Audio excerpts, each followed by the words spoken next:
Hey, how's it going? I know it might be a little bright, but I'll try to fix that. So, the last video I made, I talked through about the first half of the video, just kind of going through, talking about different effects, what kind of went into them, little insights on them. So now, I'm going to start off by just kind of going through the rough edit that doesn't have any effects on it, to just kind of show you an example. I intend to actually make a video. I'll probably put this up early next week on my main channel of just like a side-by-side comparison before and after sort of thing, of like before effects, after effects, that sort of thing. After Effects.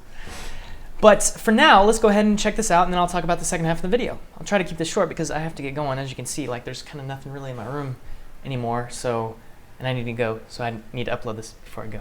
I'm just gonna go. So, as you can see, we got this whole intro shot, obviously. Oh, hey, look, it's me. This whole intro shot, obviously, no smoke, and that's super shaky. Actually, look at that. I had to like deal with that, which was annoying. Okay, don't. Yeah. Anyway, let's see this next shot. Yeah, no smoke, obviously. And let's. Okay, so right here. You see what I mean? Tanner was literally standing here the entire time. I'll just play it. Also, see how shaky it is? I'm gonna go back and play that again. Just go back and look how shaky that final shot is, plus the fact that Tanner's there. So what I did was I basically had the ground right here cut out and pasted. I had the bushes cut out and pasted, and then the trees in the background cut out and pasted. And actually, I think the bushes I had on like two separate planes in the depth space, all with this like empty texture projected onto it, so it actually looks like. So because the ground right here is moving a lot quicker than the bushes, which is also moving a lot quicker than the background. So that's 3 different speeds they're all moving at, which is why you have to do it that certain way as opposed to just 2D tracking a still frame. It doesn't work that way. And then, see how dark that is? I did color correct it quite a bit. It's not color graded as much as I would have wanted it to be. But I did balance the shots. I did try to equalize all the luminance values and all that, yada, yada, yada. So...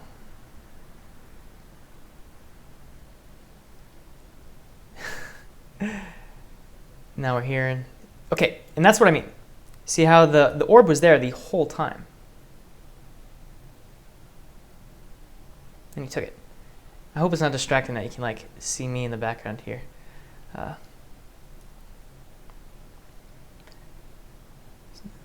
So then he fires it. As you can see, we didn't do anything with the orb, just kind of had it there. We tried to have some sort of little LED light, but the color of the glass was a little too strong, and even a really powerful flashlight, it barely made the orb glow at all, so we ended up just kind of scratching that idea and just went with effects on it because it would have, yeah, it just wasn't working. And of course the entire wand was CG.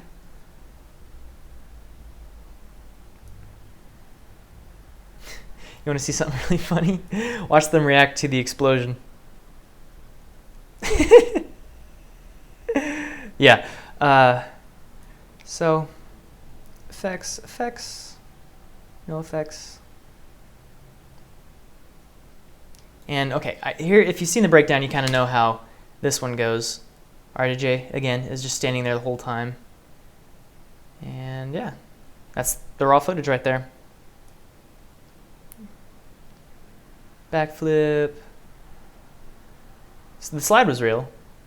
And I think I just have this just like fade out to a separate clip.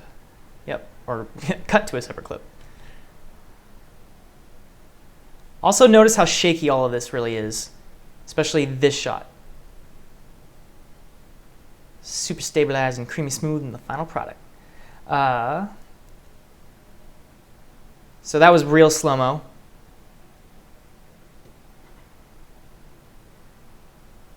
Yeah, and as you can see, I literally rotoscoped out Devin as he fell down here through the ground. And I think this is where we kind of left off on the previous video. So I'm going to bring up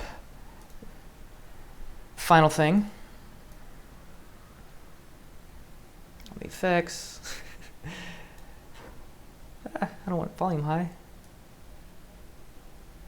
See, I think the boulder. Okay, so my friend Kyle did the boulder shot. which I just passed over it. So, bam, and hits the boulder. What we originally did in that shot was, what I was originally intending was just having a piece of the boulder fly out, but apparently it would have been easier to just go ahead and redo the entire boulder as opposed to just a piece of it and have it break out. In the future, I might try to not redo it, but I would probably try to just actually, because originally it was just supposed to be like a small little chunk of the boulder would come out, and you would see like the inside of it, and there'd be shadows and whatnot. But apparently, I mean, what we ended up getting looked pretty cool, just like the entire boulder just shattering and all the debris coming out. And some people have complained that like in the following shot, you can't see any of the boulder fragments, which isn't true. You can. They are there, but they're only there for a very small period of time. So breaks the boulder, blocks the Vada spell, which if you really look closely, and you go through frame by frame, you'll actually see like little, well, like all this green stuff is actually inside the rocks. I used a depth pass to basically make it so that I could put stuff inside of the CG, and did a bunch of that. But you can see all those rocks that fall down. They kind of fall down behind him. Then Nick comes to the rescue. So here are the rocks. They are here, but they're only there for like literally a second. You see, they're already gone. But yeah, this was one of the first shots I did because we did this for the trailer, and I've since beefed it up slightly. Like I made the particles on the ground a little bit more splashy. It could use more work still, but you gotta limit how much time you spend on one shot when you have so many to do. But this was cool. I think the raw shot of this was super shaky, and that was super stabilized in post. Nope. Okay, so I have the stabilizing turned on right now. I'm going to turn it off.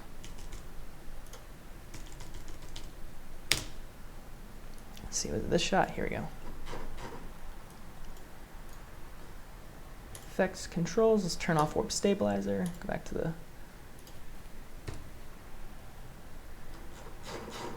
So this is how shaky that was. Because it was literally me just like running through. Oh yeah, and Evelina flying off there. That was kind of a big deal.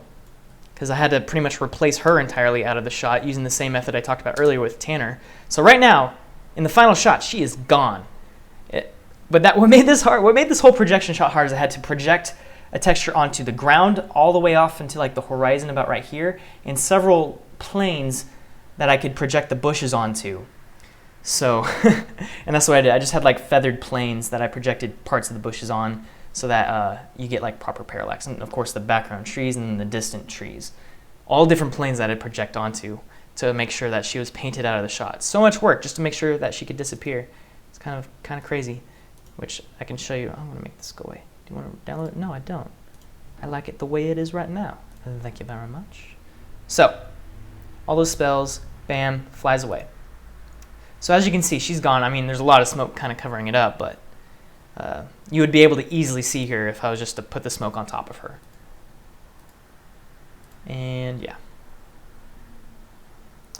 So if we pause this and go back to the main video, I think it's still playing. Dang it, come on. There we go. Main video. You talk back and forth. Get back on the right hand. Sorry, Ezreal.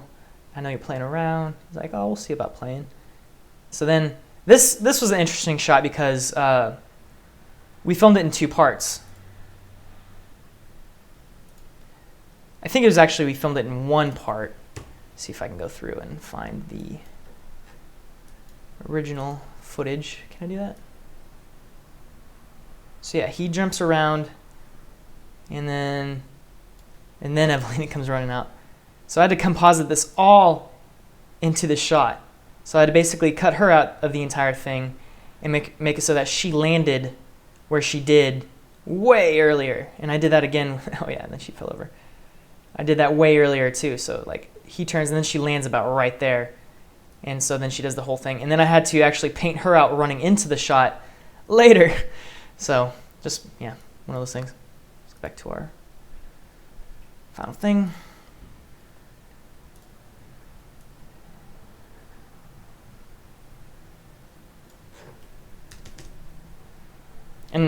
you might notice that I only have one video track here. That's because I actually flattened it. I was usually working with like 3 different video tracks at the same time, just so you don't have to cut video clips short or whatever. You can like work with the length. It's a little easier that way. It's better visually to understand what's going on. So he goes out of there. Oh, yeah, I can show you that cool part too. So, okay, I just passed over it. So, RJ is like, what? Shoot. Did I miss it? Oh, I missed it. Dang it. I have to look at the actual monitor to see it. Ah! If you get a chance, pause the video here.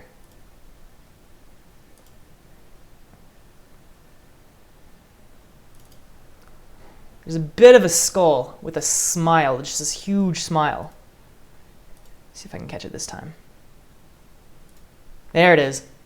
Okay, it's probably really hard to notice, but you can kind of see the faint outline of the skull that I used to simulate the smoke, and like this, all the teeth were simulating smoke too, so it actually looks like this giant smile, and then like the rest of the body. So it actually looks really creepy when you focus on it. No. Oh, and this whole shot here, the beam that they start, so she fires. Oh, this is probably, like, this single-handedly is probably my favorite shot in the whole video, simply because from start to finish, I think I spent about 2 hours on it. I literally breezed through this effect. This is when I was like on my last day and I still had 8 effects left to go, and I was like, I cannot spend much time on this. And so yeah, basically I used particular, where'd he go? Basically I used particular to, sorry, I'm trying to have this pointed at the screen, emit a ton of particles really quickly, and I had this all 3D tracked, and I had this like little 3D solid basically where it's meeting right here, and they're all deflecting off of this plane in particular. You can set up like a wall, and I'm actually having the particles like die when they hit the wall, but it basically makes it so that they can both interact with each other at the same point, so both particles are splashing at each other. Yeah, anyway. So then I have all the particles going outwards. Then I use the same little like 3D or the little fire thing that I mentioned in the last video, where it's just like a bunch of like little fire bursts going over and over again that I used for both the orb, so that all the little flames that you can see kind of going outwards I used in the earlier beam shot, and also every orb shot where there's like fire and stuff going on there. It's all literally the same element. And then of course then we kind of pushed through it in 3D space, added tons of displacement, tons of all that stuff, and little particles going all over the place, and glow and whatnot. I think it came out really awesome, especially considering I only did 2 hours worth of work on it. So yeah. And that was another shot. Like pretty much all these shots right here, this whole scene I did in a day, including that one. Now this is where I worked on this shot, I think the week previous to it, where like I basically used a color keyer, not right here, stabilize that.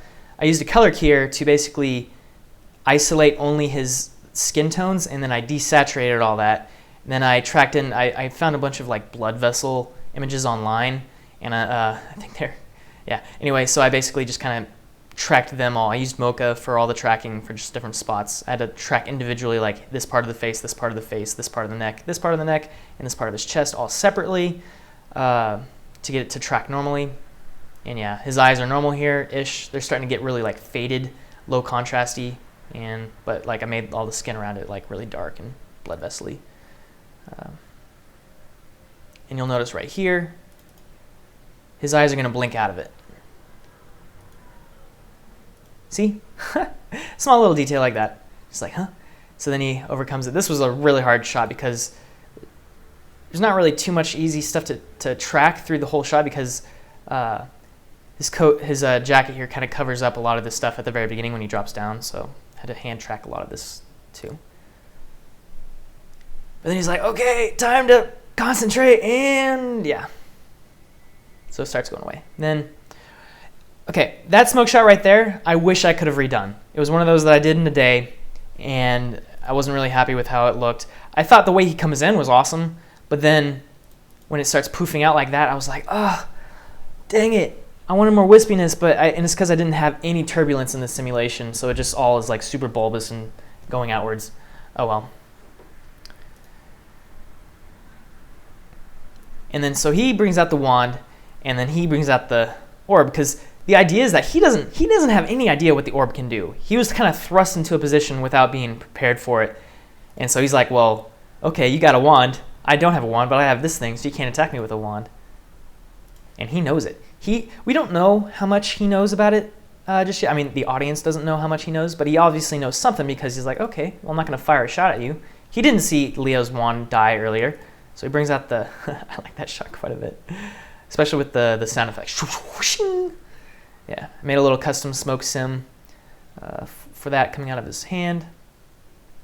And he's like, dang it, I can't beat a dagger with a little orb, little ball versus sharp thing. Yeah, anyway. So then he gets blasted out of the way, another custom smoke sim. And then those two guys show up. Woo! Yeah. Whatever. Oh yeah, so this was one of the hardest shots in the whole thing, is right here. Because having these two guys here made stabilizing it super, super difficult in the first place. Plus having to paint her out right here through the whole time. And I didn't only paint her out, I retimed her. Because in the video I have her jumping right here. As you see, they turn around just as she jumps and comes in. And I'll show you the raw footage here in a moment, but she jumped way after that. I think she's jumping at about right here, where she does that whole jump thing. So yeah, I had the whole smoke. So let's go ahead and find where that was.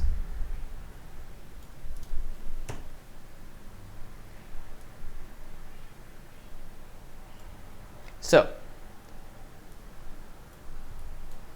as you can see, she's standing there the whole time, so I had to track the ground, the trees, the bushes behind the trees. See, now they turned, and right now she's landing in the final shot. But here, she hasn't even begun to move yet. Now she has. So I had to basically cut her out through the entirety of this shot. And then have her come in. Shaky. So, to show you the original for that, dang it.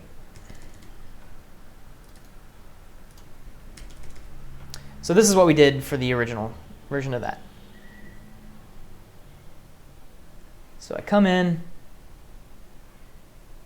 tell them to freeze, and then Leo literally just comes in, jumps, bam.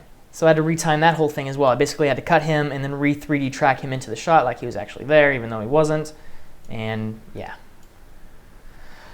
Okay, this video is getting long. I have to cut it here. Sorry, guys. But maybe that means I can make another one here in the near future. I do intend to make a before and after, post that. Plus, I want to actually do some proper VFX breakdowns. Plus, I'm in talks with the editor of AE Tuts Plus. I've authored over a dozen tutorials on that website, and he's wanting to... We're trying to work out some sort of agreement right now where we do something way more consistent tutorial-wise. So yeah, you'll probably be seeing some cool tutorials for that in the near future. But for now, I gotta continue packing and get going all the way up to Glendale before the traffic gets bad, which is starting to get bad right now, especially since it's Friday. And Jenna, I have Jenna's car right now, and she has night shift, so she has to basically be leaving, and she can't leave until I get back with her car, so I have to go.